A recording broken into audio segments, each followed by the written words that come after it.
Welcome to the Popish Plot. I'm Jessica, and today I'm taking part in a collab with other Catholic YouTubers. There'll be more information down below for where you can go and see all their videos. This was a video grouping that was started by Heather from A Catholic's Mom's Life, and I'm going to be making vegetarian food that is gluten-free. Now, for people who know me in real life, you know I'm actually keto, not gluten-free alone, but Laura, from What Laura Likes, called keto for the special diet she was going to do first. So everything I'm making today is both gluten-free and can be made in a low-carb or ketogenic diet. Now, the first thing I'm going to make is a gluten-free version of a grilled cheese sandwich that is super simple, as it is literally just grilled cheese. If you've seen various places, they will have Parmesan crisps. It's a similar idea to that, but when you get done with it, it comes out like a sandwich. Now for this recipe, all you need is a pan. I usually use nonstick pans, but given the amount of fat in the cheese, you probably do not need to have a nonstick pan. And a large amount of cheese. I use mozzarella cheese as my base, simply because as mozzarella cheese is already usually part skim, it isn't quite as greasy as other cheese when you get done. Quite often I will then put a different cheese inside of it so that it is melty and tasty and it's not just plain mozzarella. I especially like to put Parmesan inside. So basically, this is all you do. You spread out the cheese in a pan and then you heat it up. And once you notice that the ends are getting nice and crispy brown, you can turn it off and then just carefully lift up the ends, which is done a lot easier when you're doing it two-handed. And then flip it over into a sandwich. Now, in this case, it got a little bit darker than I usually like it because I was, watching it on TV and trying to do this one-handed. But once things start getting golden brown, you'll have a nice crispy end.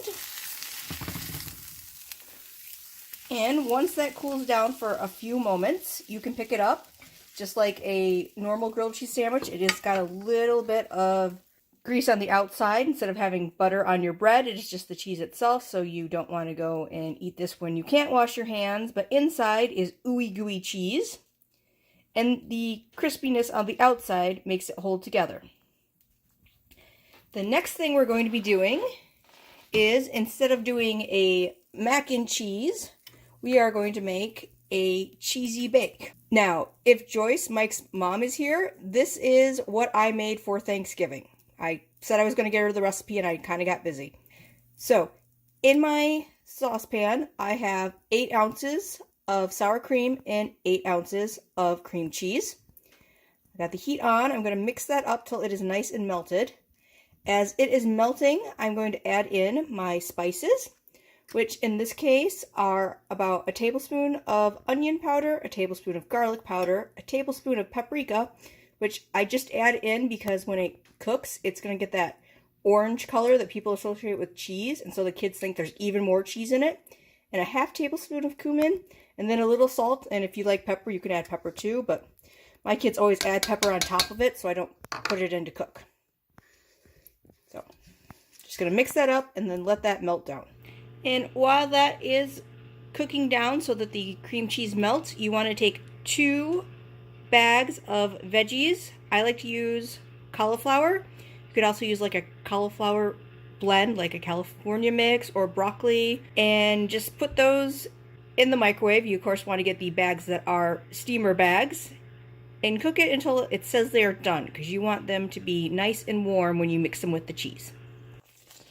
And once that's pretty much all mixed up so that there's no chunks of cream cheese, you can turn the heat off and add 3 cups of cheese. Whatever cheese you like. I'm using cheddar cheese because, again, if it's yellow, my kids think it's extra cheesy. And you're just going to stir that until it's all mixed together.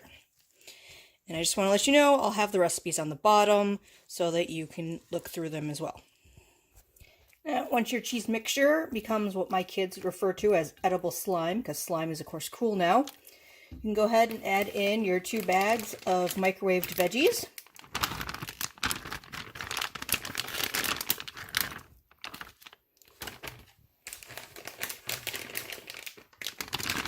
And if you wanted to make it even more like mac and cheese, you could of course chop up the cauliflower, because anyone who does low carb cooking knows that if you process cauliflower the right way, you can make it into anything. But you're just going to mix that all up until it is combined. And then you're going to pour it into a greased 9 by 13 inch pan and put it in a preheated oven on 350 for about 20 minutes. You're not actually cooking it, but putting it in the oven helps everything get all together and gooey and cheesy and tasty. If you want to put more cheese on top, you can do that. If you like crispy things on it and you're watching this because you're gluten-free and not low carb, you could use any like cornflakes chopped up, or if you are low carb, I've heard people take pork rinds and use them for the same way. So I don't usually put a topping on it besides maybe a little sprinkling of cheese, but those are all options if you're used to having baked mac and cheese where it has a crispy topping. Alright, I ended up putting some cheese on top just to look pretty, and I put it in the pan because there's no way I was able to do that one-handed, so I'll have another picture of what it looks like once it comes out in the oven. Again, it's at 350 and I'll probably leave it in there for 20 minutes. Now, although you could probably guess that we're putting these out right before Lent, so the reason why we're all doing vegetarian recipes is because we're going to be using them in Lent. So this dessert I'm making is not really the type of thing you would do during Lent. However, my husband got these ramekins for Christmas, for my present for me. And when he was looking at my Christmas list, he's like, "Are you really going to use ramekins? You don't do that much baking." So I'm going to do a quick and easy recipe for a gluten-free, grain-free cake that you can make in the microwave in under 2 minutes. Or if you want to make it into a lava cake, you can put it in the oven and then just cook it until it's set on the outside but still a little wiggly on the inside. Theoretically, you can make it a lava cake in the microwave too, but as for my microwave to cook it to done, it is 1 minute and 20 seconds. It is too quick for me to go and get it to that just right amount of gooiness for a lava cake. Also, if you do not have fun ramekins that you convinced your husband to get you for Christmas, you can make this in a coffee mug as well. So for this recipe, you just need 2 tablespoons of cocoa powder, a tablespoon and a half of heavy whipping cream, 2 tablespoons of sugar or the equivalent sweetener that you're using. For me, I use a mix that is stevia and a erythritol, or however you pronounce that, but it comes to 3 packets of it. And then you need 1/8 of a tablespoon of baking powder and 1 egg. And I'm going to be mixing this up off screen because cocoa powder does not like to mix and it likes to go everywhere.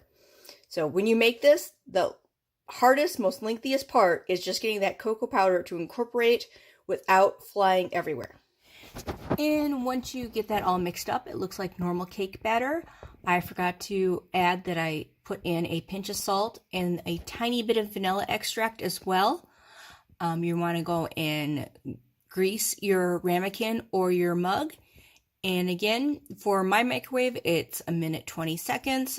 Some might be only a minute, some might be up to 2 minutes.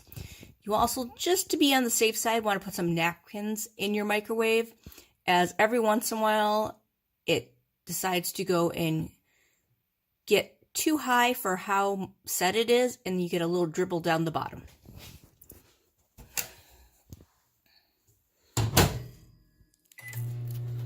And after, just for my microwave, 1 minute and 20 seconds, you have a nice warm cake. You could frost it if you wanted. You could eat it like this. I like to just put a splash of cream on the top and then let it cool down for a minute before digging in. And here is our vegetable cheesy bake after it's been in the oven for 20 minutes. If you wanted to make the top crispy, you could of course put it under the broiler for a minute or 2 after you're done. So I hope you enjoyed these recipes. Go down below. There'll be the actual recipes that were used for this show, as well as links to other people who are taking part of this collaboration. Go ahead and hit subscribe and ring the bell. Our channel will be doing Lent, which is where we post every single day in Lent. So there'll be lots of new shows to catch up on.